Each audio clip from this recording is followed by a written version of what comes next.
Halo semuanya, selamat sore. Perkenalkan, nama saya Otnira Wakpahan dengan NIM channel 24032. Kali ini saya akan membuat video presentasi yang diampu oleh Bapak Dr. Wilmi Eka Putra SEMSI dan Bu Sela Prilia Muryanti SPNMA. Selamat menyaksikan.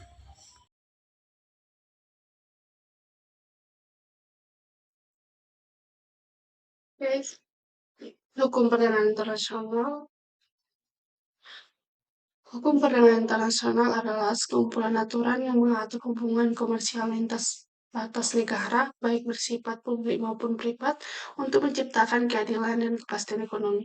Bidang ini mencakup perjanjian internasional, hukum nasional, tarif kuota, serta aturan WTO untuk mengatur ekspor-impor yang penyelesaian sengketa besar. Manfaat perdagangan internasional: 1. Pemenuhan kebutuhan, mendapatkan barang dan jasa yang tidak ada di dalam negeri. Yang kedua, sumber devisa, meningkatkan pendapatan negara melalui ekspor. Yang ketiga, ada pertumbuhan ekonomi, memperluas pasar dan menciptakan lapangan kerja. Yang ketiga, ada efisiensi, mendorong spesialisasi produk unggul agar lebih murah dan berkualitas. Yang kelima, transfer teknologi, mempercepat modernisasi melalui mesin atau metode dari luar negeri. Yang keenam, ada stabilitas harga, menjaga ketersediaan stok barang di pasar domestik. Selanjutnya ada sumber hukum. Sumber hukum perdagangan internasional meliputi perjanjian internasional, contohnya WTO, GATT. Yang ketiga, ASEAN atau Free Trade Area.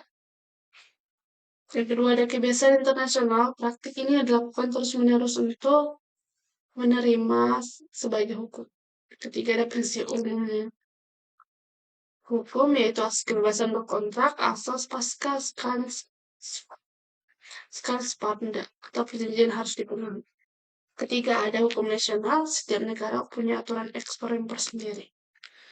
Subjek hukumnya ada pihak yang terlibat, negara, organisasi internasional, WTO, IMF. Ketiga, ada perusahaan multinasional. Yang keempat, ada individu atau ekspor impor. Beberapa prinsip utamanya itu most coordination, perlakuan yang sama dengan semua negara anggota WTO. Ketiga, national treatment. Keempat, ada barang impor, diperlakukan sama seperti barang domestik. Yang kelima, ada free trade atau perdagangan bebas. Kelima, ada mengurangi hambatan perdagangan. Non-distribusi atau non-diskriminasi, tidak boleh membeda-bedakan mitra dagang. Penyelesaian sengketa, konsultasi pada pihak yang bersengketa wajib mencoba berunding secara dalam selama 60 hari. Pembentukan panel, jika konsultasi gagal atau di first statement body, membentuk panel ahli untuk memeriksa kasus tersebut. Yang ketiga, ada banding. Pihak yang tidak puas dapat mengajukan banding terkait aspek hukum yang dilaporkan pada implementasi realisasi. Jika pihak kalah tidak memenuhi putusan, pihak yang menentang dapat meminta izin melakukan tindakan balas atau realisasi. Yang selanjutnya ada tekad antara pelaku usaha atau non-litigasi atau litigasi. Untuk perusahaan atau individu, penyelesaian biasanya menggunakan metode yang di luar pengendalian atau non-litigasi karena cepat, tepat, dan menjaga kerahasiaan bisnis. Negosiasi, perbandingan langsung antara pihak untuk mencapai sepakat. Mediasi, melibatkan pihak ketiga atau netral, mediator untuk membantu menyarankan solusi, namun keputusannya tidak mengikat secara formal. Ada Anti-Plus internasional, penyelesaian melalui lembaga seperti BANI atau ICC, di mana arbiter memberikan putusan finansial yang mengikat.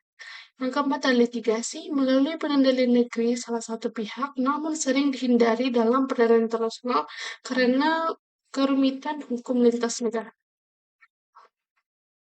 Kesimpulannya, hukum perdagangan internasional merupakan kesekumpulan regulasi yang prinsip global yang berfungsi sebagai fondasi utama memfasilitasi transaksi ekonomi antar negara secara adil, transparan, dan teratur. Melalui integrasi hukum politik dan privat, hukum ini bertujuan untuk menghilangkan hambatan perdagangan yang tidak perlu serta memberikan perlindungan hukum bagi negara maupun pelaku usaha melalui siklus legislasi dengan adanya mekanisme penyelesaian sengketa yang terstruktur seperti melalui WTO atau arbitras internasional. Hukum perdagangan internasional menjamin adanya kepastian dan stabilitas di pasar global sehingga memungkinkan pertumbuhan ekonomi di dunia lebih efisien dan terprediksi. Oke, sekian dari konservasi saya. Terima kasih. Jika ada yang mau ditanya atau bertanya, bisa di komentar.